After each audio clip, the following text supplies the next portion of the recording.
believe Beverly was the only one to say thank you.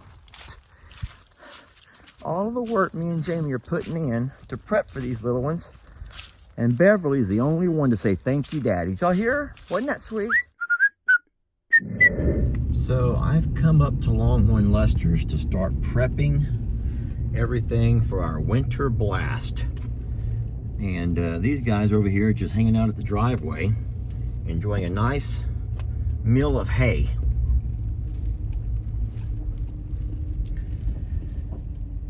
Open sesame! I'm gonna bring my tractor down and get those. And I'm gonna pull them up into their barn area. That will give them stuff to eat on without having to walk all the way over here once the weather gets real cold. So I was talking to Jason Smith, that's Cog Hill Farm, this morning. And you know, they're at the new Cog Hill, the 40, they call it. All of that is new to him. Now, he's blessed that he knows where all the pipes are run, so he knows where to insulate and what's what. And I was telling him, here at Longhorn Lester's, I don't know what's what. And I'm a survivor. You know, I actually built I'm a Survivor, so I know where all the pipes are at. I know where everything runs. But Longhorn Lester's is different. It was built before I was here. There's no schematic. There's no blueprints. There's nothing that shows me where anything is at. And that kind of worries me. Uh-oh. Why is Mr. Huck just laying around? Mr. Huck? Mr. Huck? Hi. You okay? So I will say over at I'm a Survivor, since I know the whole schematics of where the pipes run, what I've done many times is simply just turn the water off at the well. And then I open all of my valves and let all the water clear the pipes. Because obviously, if there's no water in the pipes, it can't freeze. The plastic's not gonna freeze and burst on its own. So that's what I do at I'm a Survivor, and I've had no problems. And I've lived there for 27 years. But here at Longhorn Lester's, it's all very new to me. I think I've shown y'all before that there are so many outlets here. Mr. Dubb, the former owner, was a stickler for putting outlets all around this yard. And there's no way in the world you can ever go by and I wouldn't know where to shut them off at. I would not know where to shut everything off at. So this is gonna be tough. I had a real struggle separating the cows and the birds today. I don't know why the cows are so insistent on eating with the birds. They came by here and they plowed down. Here, baby, here. Tina. Okay, I was trying to take food to her. Here, Wanda. Wanda. There's a middle one there if y'all don't want to share. Y'all see that I've actually put some whole corn in here this time. I don't normally put whole corn, but I tell you what, we've talked about, oh my God, that scared me. We talked about the temperatures dropping, and we want to make sure that all the babies have plenty of internal body heat going. It's going to help keep them warm. And that whole corn will do it. That's why you don't feed whole corn in the summer. The babies are warm enough as it is, but wintertime, especially in cold temps, you got to drop some whole corn for them. I'm scared to put any insulation on this pipe over here because of the fact that I'm afraid the birds and cows may come bite at it and pull it off. So what I'm going to do here, I've told y'all, is leave this water running. I'll just leave this water with a slow drip, not too slow, as fast enough where moving water won't be able to freeze. And so this is the only pipe that will be exposed. But that will also allow me to leave the well on. And as long as the components inside there are moving around, then I'm certain that we'll have no issues with any kind of a well freeze up or anything like that. Look at her. Gracie. Gracie Morrow. Get back.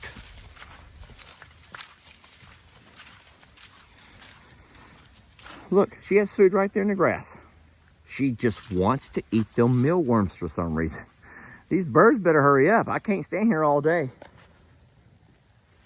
All right, so for the goats, I put out some alfalfa hay, just some few flakes. I also poured some corn out here along the fence. So what they can do is walk along and nibble on that corn.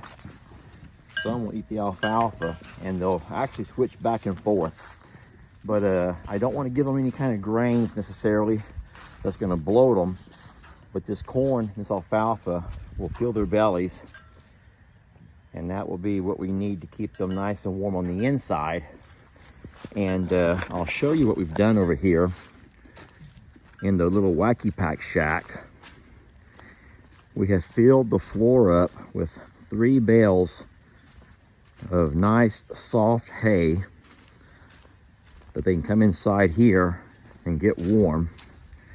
Look how comfy that looks. Guys, I could sleep in here. I could. And then what's neat is, even though this is the north side, and we're afraid, you know, a lot of people don't want to get that wind off of them. What I noticed yesterday is the goats were all lying along here. So they're smart enough to know that when they come inside, if they lay along there, that will block that wind from hitting them. And so the goats are fine. We're not concerned about our goats whatsoever. So there's not a lot you can do for your birds as far as keeping them warm. We can fill their bellies and keep their innards nice and warm. We do have a loafing shed, but I've talked about on another video that, you know, birds in general, these birds are very cautious and they do not want to be in a confined area.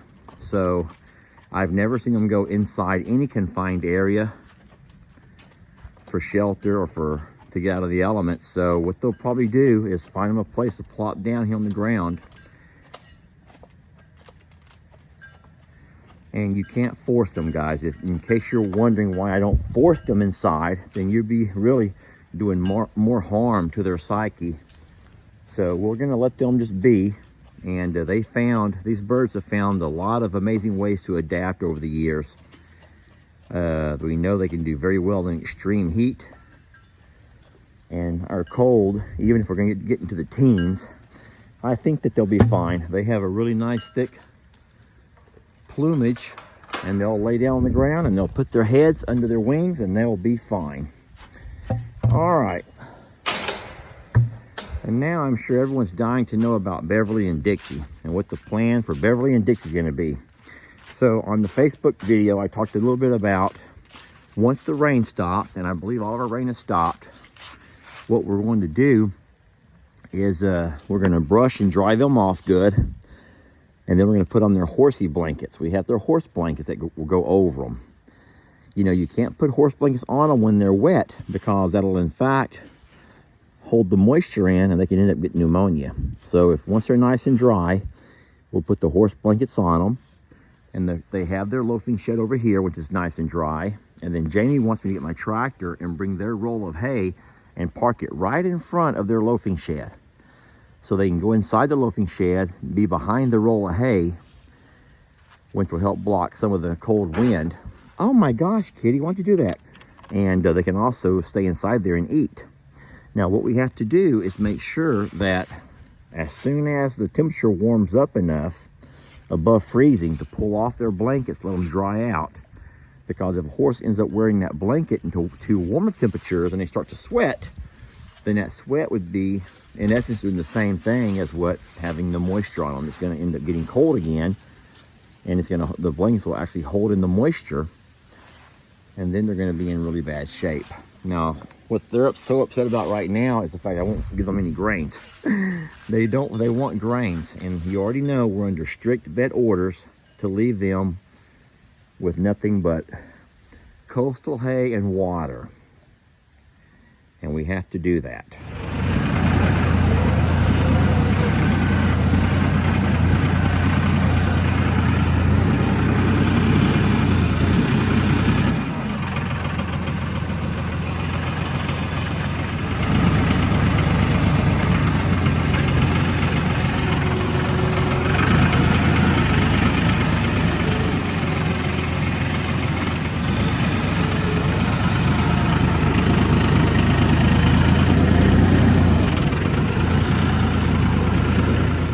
I got that hay moved around where we want it, and I'm gonna go just kind of push it a little bit and kind of square it up with the building.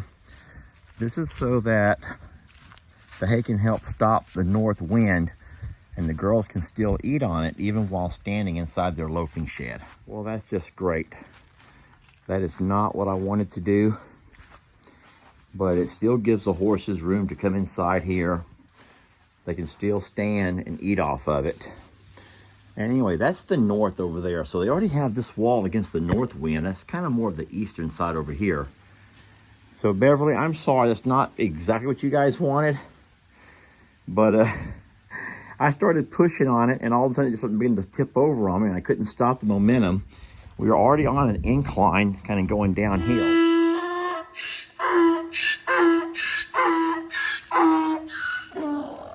I can't believe Beverly was the only one to say thank you.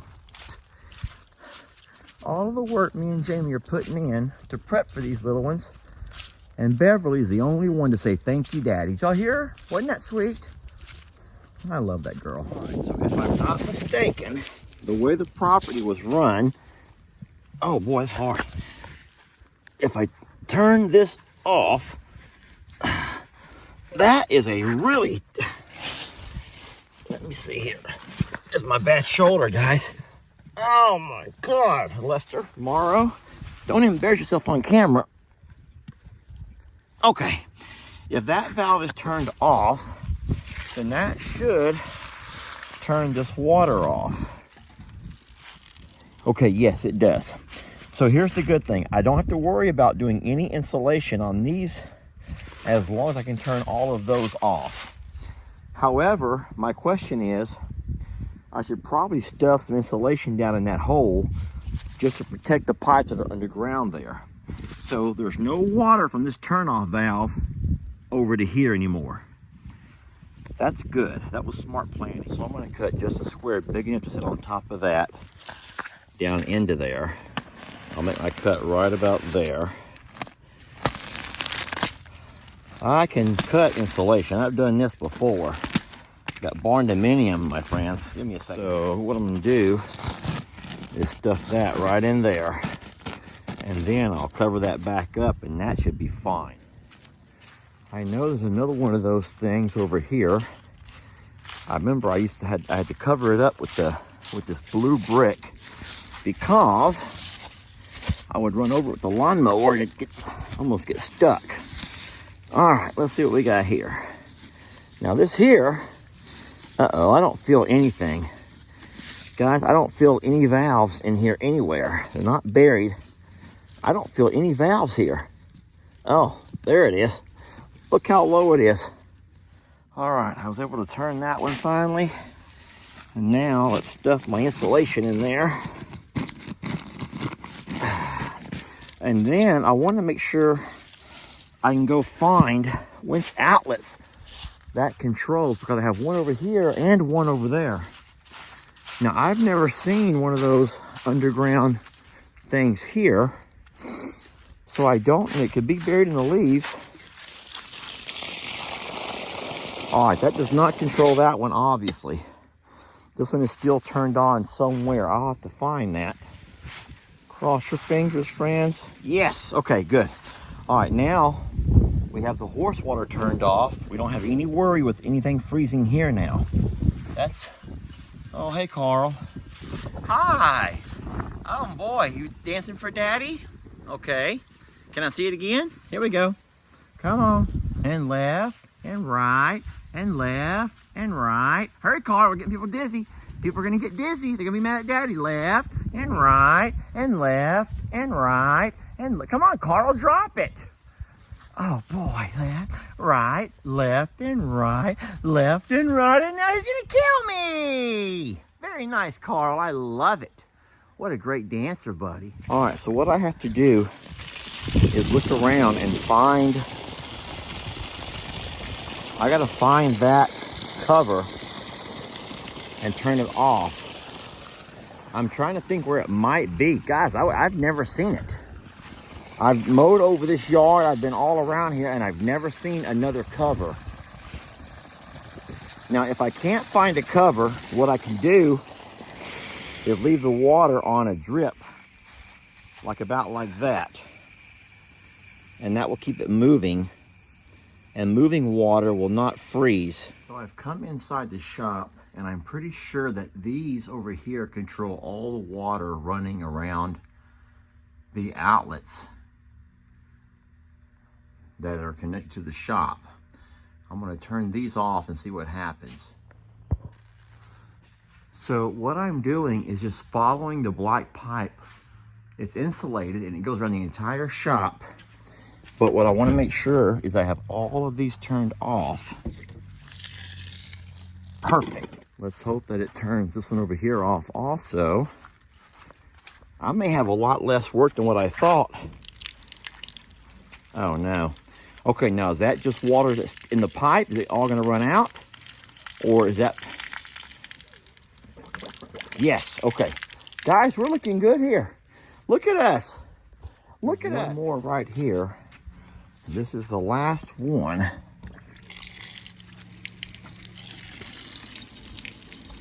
Uh-oh. Well, that just could be water in the pipes. I don't know. Yeah. Oh my goodness, Lester Morrow, you did it. Lester Morrow has done it. That's how Tex is going to stay warm right there. Using his blue barrel punching bag. Santana, could you be a lady? Santana, be a lady.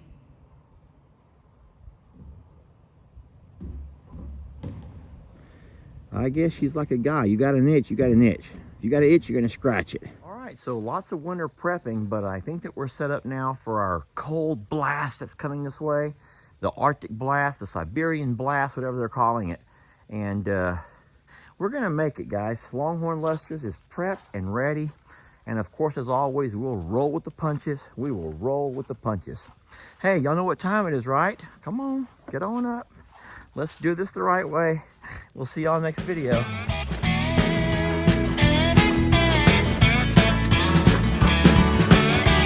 Don't let your troubles fester.